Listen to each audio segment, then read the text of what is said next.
insanely cool cars, tool reviews, and auto repair videos. There, from all those mountains over there, but we have carpet mills and stuff around here.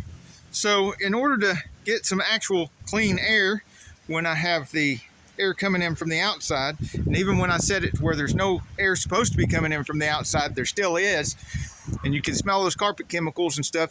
And then we have like 3-4 pollen seasons around here with all the trees, and you know, there was not even so much as a screen on these Toyotas.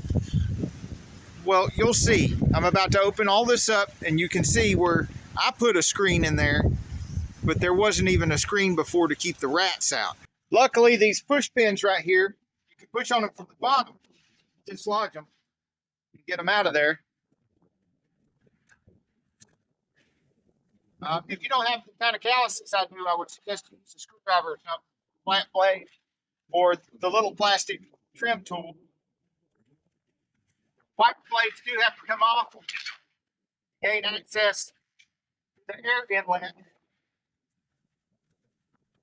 with the climate control.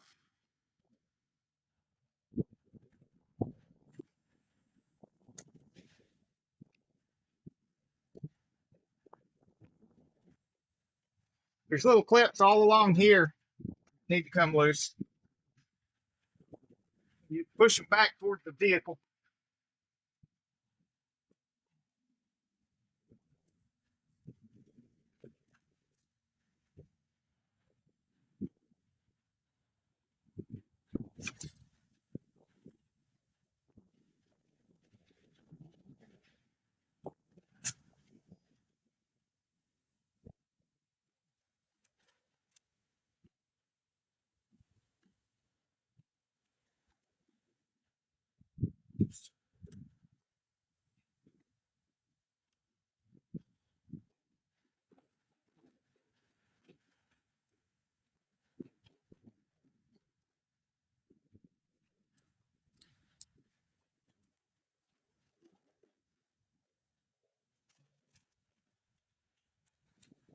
Wire connector here, wiper blade motor, and 1, 2, 3, 4 bolts.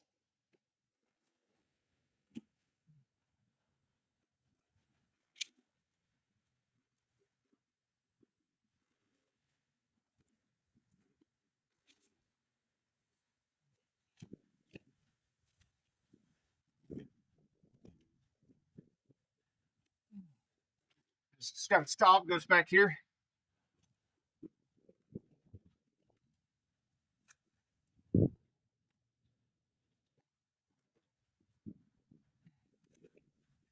And then there's lots of bolts holding this tray down. You see lots of pollen and stuff already in there.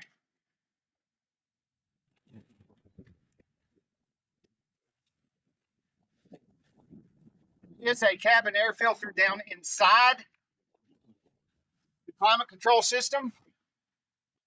But what I want to do is set up a filter in here to keep it from ever getting in there. Or at least pre-filter it so there's less of this pollen goes down in there to the other filter. That way the other filter can further filter the air once the pollen gets in there.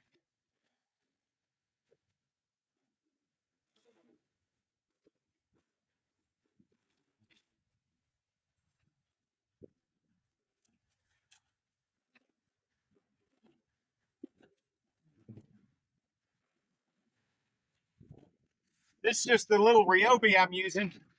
I'll put the link in the description. Not nearly as powerful as my Milwaukee. You don't need anything real powerful for this.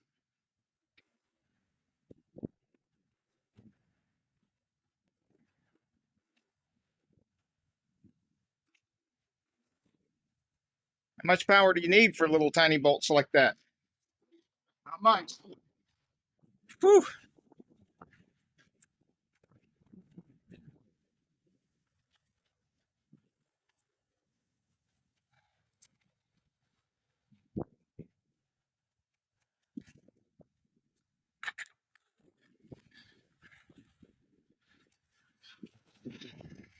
See, there's the air inlet. It was just a big, huge open hole. And anything and everything could just go right in there, including mice and rats. I ended up tearing the whole dash apart, taking all the parts and cleaning them out with Dawn dishwashing liquid to try to get the smell out and all the rat's nest out. And then I put this metal screen in here, which I doubled up before I put the dash back in. I could have put it on the outside here, but I'm glad I didn't because I want to put some filter material here on the outside. I'm going to grab a container of Super Clean and some paper towels and clean this up real good because I'm going to tape the filter material to here to pre-filter the air before it ever gets in the cab. This is one of Super Clean's new products. It's a Super Clean foaming. It's the same regular product in my other Super Clean bottles. It's just got a foaming tip. For situations like this in the garage, we don't have any water, hose, or anything. It foams the stuff as it comes out, and it spreads it out a little bit better. And then I can just wipe it off.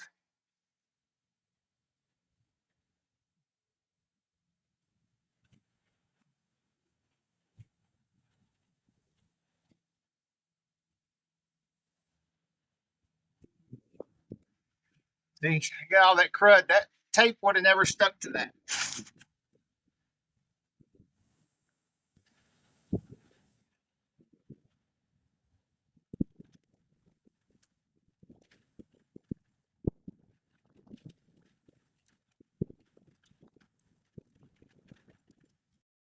Remember when I said there'd been rats and mice were getting in the car before I put that metal screen there? Look at the chew marks on that. See the teeth marks? There, there, there.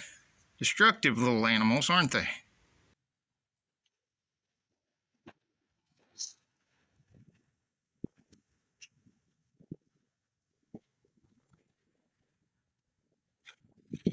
Now I'll take this over to the water hose and wash it real good before I put it back together.